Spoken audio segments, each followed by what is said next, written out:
Okay, the lion is finally awake, but now everything's turning green. We are officially on the doorstep of the Emerald City. But wait until you hear who's guarding the door. Chapter 10 is giving VIP entrance vibes. But before we start chapter 10, we have to talk about the chisme in chapter 9. The Tin Woodman saves a tiny mouse from a wildcat, and turns out she's royalty.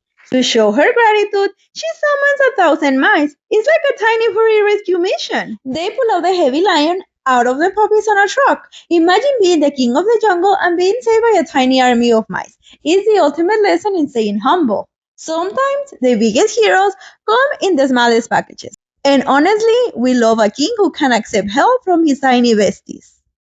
Hola, hi everyone, and welcome back to Valeria's Couch Club. I'm Valeria, and today we have the brightest star of the show with us, Link. Ramona is on her favorite side of the couch. If you're here to practice your English or finally finishing a classic book, you are in the right place. Every Monday, we sit down together for a brand new chapter. So grab your blanket, light your candle, get comfortable, and let's see if the Emerald City is a five-star destination or just a giant green tourist trap. The Wonderful Wizard of Oz by L. Frank Baum. Pictures by W. W. Denslow. Chapter 10, The Guardian of the Gate. It was some time before the Cowardly Lion awakened, for he had lain among the puppies a long time, breathing in their deadly fragrance. But when he did open his eyes and roll off the truck, he was very glad to find himself still alive. I ran as fast as I could, he said, sitting down and yawning. But the flowers were too strong for me. How did you get me out? Then they told him of the field mice and how they generously saved him from death. And the Cowardly Lion laughed and said, I have always thought myself very big and terrible, yet such little things as flowers came near to killing me, and such small animals as mice saved my life. How strange it all is. But, comrades, what shall we do now? We must journey on until we find the road of yellow brick again, said Dorothy, and we can keep on to the Emerald City. So the lion, being fully refreshed and feeling quite himself again, they all started upon the journey, greatly enjoying the walk through the soft, fresh grass. And it was not long before they reached the door of yellow brick and turned again toward the Emerald City where the great Oz dwelt. The road was smooth and well paved now, and the country was beautiful, so that the travelers rejoiced in leaving the forest far behind, and with it many dangers they had met in its gloomy shades. Once more they could see fences built beside the road, but these were painted green, and when they came to a small house in which a farmer evidently lived, that was also painted green. They passed by several of these houses during the afternoon, and sometimes people came to the doors and looked at them as if they would like to ask questions. But no one came near them nor spoke to them because of the great lion, of which they were very much afraid. The people were all dressed in clothing of a lovely emerald green color and wore big hats like those of the Munchkins. This must be the land of Oz, said Dorothy, and we are surely getting near the Emerald City. Yes, answered the Scarecrow. Everything is green here, while in the country of the Munchkin, blue was the favorite color. But the people do not seem to be as friendly as the Munchkins, and I am afraid we shall be unable to find a place to pass the night. I should like something to eat besides fruit, said the girl, and I am sure Toto is nearly starved. Let us stop at the next house and talk to the people. So, when they came to a good-sized farmhouse, Dorothy walked boldly up to the door and knocked. A woman opened it just far enough to look out and said, What do you want, child? And why is that great lion with you?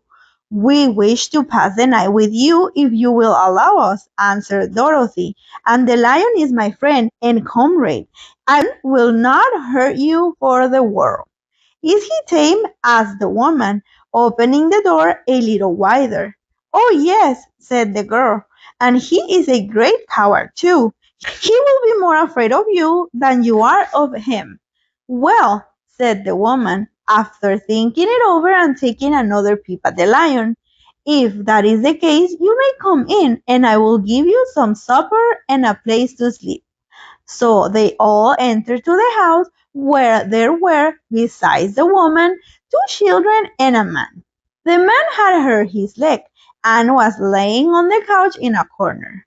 They seemed greatly surprised to see so strange company, and while the woman was busy laying the table, the man asked, "Where are you all going?" "To the Emerald City," said Dorothy, "to see the great Oz."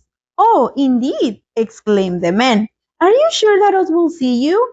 "Why not?" she replied. "Why, it is said that he never lets anyone come into his presence. I have been to the Emerald City many times, and it is a beautiful and wonderful place, but I have never been permitted to see the great Oz, nor do I know of any living person who has seen him." "Does he never go out?" asked the Scarecrow. "Never. He sits day after day in the great throne room of his palace, and even those who wait upon him do not see him face to face." "What is he like?" asked the girl. "That is hard to tell," said the man thoughtfully. "You see, Oz is a great wizard, and can take on any form he wishes, so that some say he looks like a bird, and some say he looks like an elephant, and some say he looks like a cat. To others he appears as a beautiful fairy, or a brownie, or in any other form that please him. But who the real Oz is, when he is on his own form, no living person can tell." "That is very strange," said Dorothy, "but we must try in some way to see him, or we shall have made our journey for nothing." "Why do you wish to see the terrible Oz?" asked the man. "I want him to give me some brains," said the Scarecrow eagerly. "Oh, Oz could do that easily enough," declared the man. "He has more brains than he needs." "And I want him to give me a heart," said the Tin Woodman. "That will not trouble him," continued the man, "for Oz has a large collection of hearts, of all sizes and shapes." "I want him to give me courage," said the Cowardly Lion. "Oz keeps a great pot of courage in his throne room," said the man, "which he has covered with a golden plate to keep it from running over. He will be glad to give you some, and I want him to send me back to Kansas," said Dorothy. "Where is Kansas?" asked the man with surprise. "I don't know," replied Dorothy sorrowfully, "but it is my home, and I am sure it's somewhere." "Very likely. Well, Oz can do anything, so I suppose he will find Kansas for you. But first you should get to see him, and that will be a hard task, for the great wizard does not like to see anyone, and he usually has his own way. But what do you want?" he continued, speaking to Toto. Toto only waved his tail, for, strange to say, he could not speak.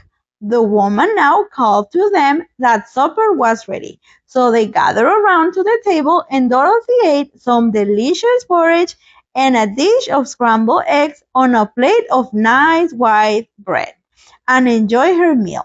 The lion ate some of the porridge, but did not care for it, saying it was made from oats, and oats were food for horses, not for lions. The Scarecrow and the Tin Woodman ate nothing at all. Toto ate a little of everything and was glad to get good supper again. The woman now gave Dorothy a bed to sleep, and Toto lay down beside her, while the lion guarded the door of her room so he might not be disturbed. The Scarecrow and the Tin Woodman stood up in a corner and kept quiet all night, although of course they could not sleep. The next morning, as soon as the sun was up, they started on their way and soon saw a beautiful green glow in the sky just before them. That must be the Emerald City, said Dorothy as they walked on. The green glow became brighter and brighter, and it seemed that at last they were nearing the end of their travels. Yet it was afternoon before they came to the great wall that surrounded the city. It was high and thick and of a bright green color. In front of them, and at the end of the road of yellow brick, was a big gate, all studded with emeralds and glitter so in the sun that even the painted eyes of the scarecrow were dazzled by their brilliancy. There was a bell beside the gate, and Dorothy pushed the button and heard a silvery tinkle sound within. Then the big gate swung slowly open and they all passed through and found themselves in a high arched room, the walls for which glistened with countless emeralds. Before them stood a little man about the same size as the Munchkins. He was clothed all in green, from his head to his feet, and even his skin was of a greenish tint. At his side was a large green box. When he saw Dorothy and her companions, the man asked, "What do you wish in the Emerald City?" "We came here to see the Great Oz," said Dorothy. The man was surprised at this answer that he sat down to think it over. "It has been many years since one asked me to see Oz," he said, shaking his head in perplexity. "He is powerful and terrible, and if you come on an idle or foolish errand to bother the wise reflection of the great wizard, he might be angry and destroy you all in an instant." "But it's not a foolish errand, nor an idle one," replied the Scarecrow. "It is important, and we have been told that Oz is a good wizard." "So he is," said the Green Man, "and he rules the Emerald City wisely and well. But those who are not honest or who approach him from curiosity, he is most terrible, and few have ever dared ask to see his face. I am the guardian of the gates, and since you demand to see the great Oz, I must take you to his palace. But first you must put on the spectacles." "Why?" asked Dorothy. "Because if you did not wear the spectacles, the brightness and glory of the Emerald City will blind you. Even those who live in the city must wear spectacles night and day. They are all locked on, for us so ordered it when the city was first built, and I have the only key that will unlock them." He opened the big box, and Dorothy saw that it was filled with spectacles of every size and shape. All of them had green glasses in them. The guardian of the gate found a pair that would just fit Dorothy and put them over her eyes. There were two golden bands fastened to them that passes around the back of her head, where they were locked together by a little key that was at the end of the chain the guardian of the gate wore around his neck. When they were on, Dorothy could not take them off had she wished, but of course she did not wish to be blinded by the gate of the Emerald City, so she said nothing. And then the Green Man fitted spectacles for the Scarecrow and the Tin Woodman and the Lion, and even on little Toto, and all were locked fast with the key. Then the guardian of the gate put on his own glasses and told them he was ready to show them the palace. Taking a big golden key from a peg on the wall, he opened another gate and they all followed him through the portal into the streets of the Emerald City. And that's how our road trip finally reaches destination. But before we go and see who's behind that door, let's look at our palabras con personality. Guardian, guardián. Okay, pay attention. Guardian and guardian are cognates. Se escriben casi igual, solo cambia el acento y el sonido. Think of a guardian as el mero mero of the gate. He's the bouncer, checking your outfit to see if you are VIP enough for us. He's the one holding the keys to the entire aesthetic. Y no deja pasar a cualquiera, ¿ok? Dazzle, deslumbrar.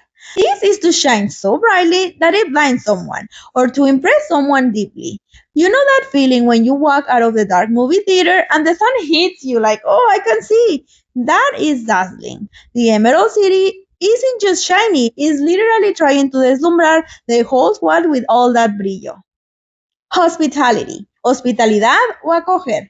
This is that pure mi casa es su casa energy. Even though they are total strangers, the family in chapter 10 gives Dorothy and the squad a bed and a warm meal with zero judgment. That's hospitality. It's the ultimate being nice and the same cozy welcoming vibe we have here at the Couch Club. Now we're speaking English with alma and personality, but don't get too comfortable. Next, in chapter 11, the wizard finally stopped ghosting us. But wait until you see the accessories he makes us wear. Things are about to get super strange. If you love our little reading session today, please leave your like and subscribe to Valeria's Couch Club. Also, tell me in the comments, what are you packing for the trip? Stay cozy and see you on the couch for the next one. Adios!